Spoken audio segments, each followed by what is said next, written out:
Chào emប្រាប់រឿងហើយជាស្ថាពូតោះទៅញ៉ាំទាំងអស់គ្នាសួស្តីបងប្អូនញ៉ាំណាមានអារម្មណ៍ថាចង់ហូបសាច់ជ្រូកឆាមប្រាប់ព្រៅសាច់ជ្រូកអូខេតោះទៅផ្សារទិញសាច់ជ្រូកទាំងអស់គ្នា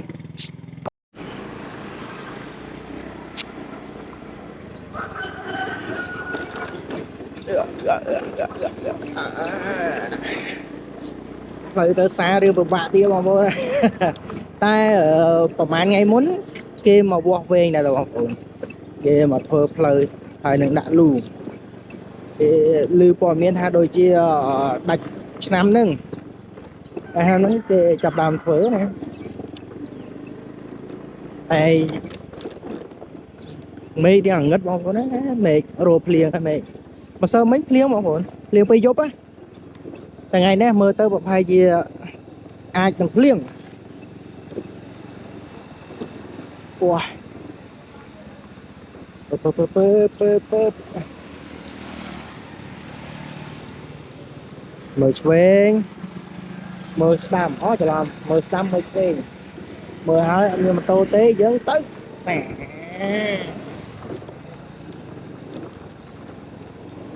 អូខេបងប្អូនទៅដល់កន្លែងទិញសាច់ជ្រូកចាំខ្ញុំថតឲ្យមើលម្ដងទៀតបាយអូខេមកដល់កន្លែងយើងហើយ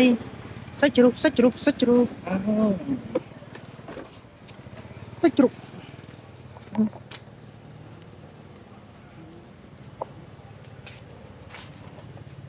បងអ្នកលក់ដេកមកណាបងសាច់ជ្រូកខ្ញុំកន្លះគីឡូមក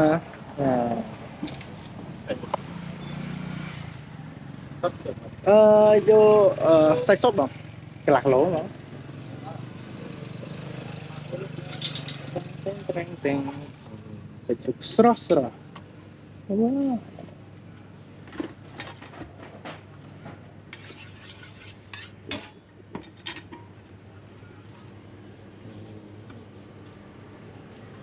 ខាងនោះបន្លែយើងទៅទិញបន្លែខាងនេះយើងទិញសាច់ជ្រូក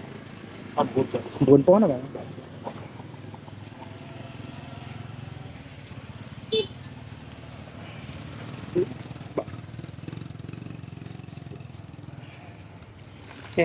សាច់ជ្រូកយកបានណាបងប្អូន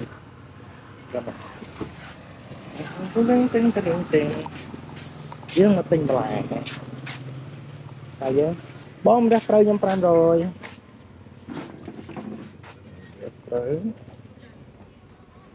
រូវហើយយើងទិញខ្ទឹម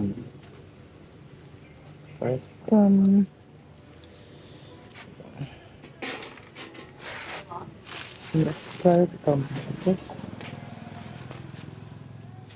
1500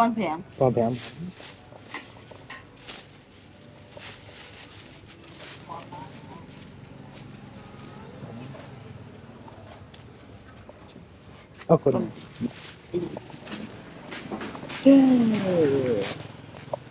ដល់ប្រើហើយកន្លែងហ្នឹងអូភ្លេចទិញម្ទេសហ្នឹងភ្លេចទិញម្ទេសបងម្ទេសខ្ញុំ500ហ្នឹងហ៎តែមានតែ1000មួយថងហ៎ចាតែឥឡូវឡើងថ្លៃបងឡើងវ៉ាអរគុណរបស់ឥឡូវឡើងថ្លៃបងប្អូនអើយ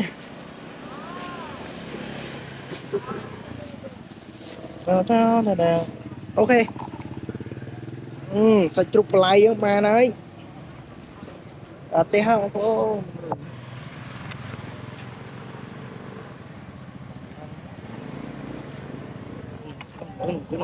ប្រទេសយើងវិញ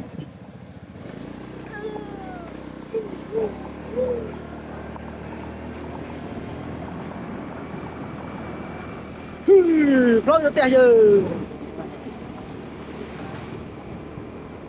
អូខេបងប្អូនចាំទៅដល់ផ្ទះហើយចាំខ្ញុំថតឲ្យមើលម្ដងទៀត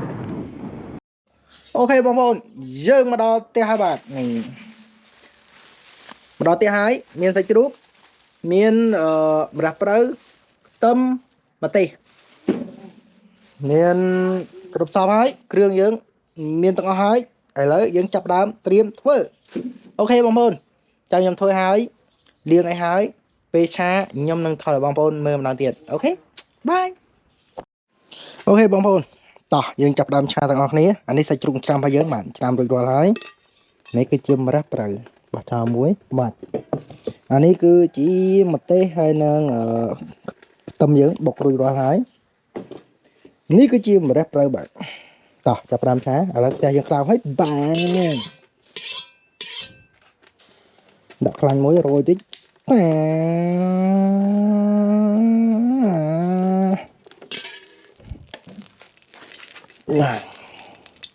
បន្ថយភ្លើងតិចបាទភ្លើងវាខ្លាំងពេកអូខេដាក់រីវ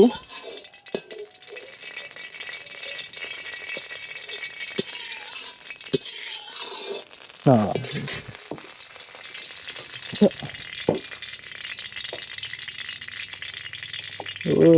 ជាងដៃថ្មីយ៉ាប់មែនបាទចាំតិចបាទ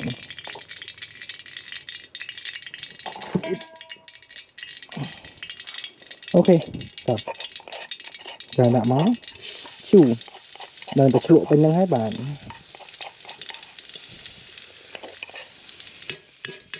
គោះ1 2 3ហើយ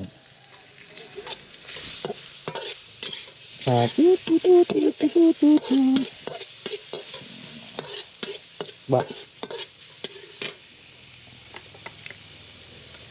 ខ្លាញ់ទៅទៀតកុំឲ្យខ្លោច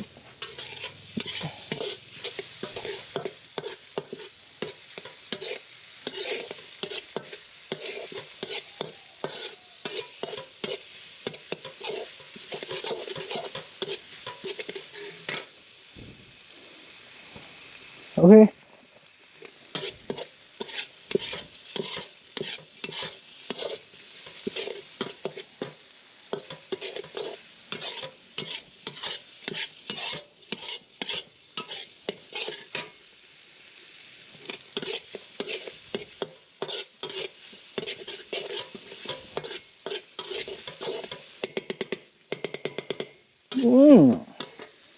តោះចាប់ផ្ដើម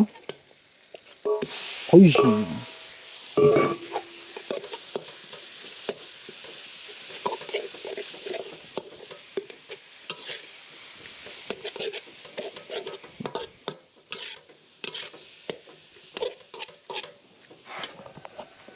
ភ្លើងយើងមែនភ្លើងយើង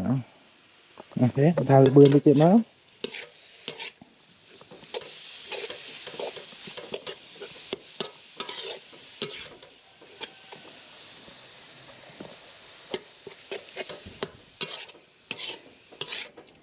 អូខេចាំពេលដែលឆាហើយរួចរាល់ហើយចាំខ្ញុំថតឲ្យបងប្អូនមើលម្ដងទៀតអូខេបងប្អូនហើយឆាម្រះប្រៅម្ហូបរបស់យើងបានហើយជាស្ថាពរហើយបាទនេះ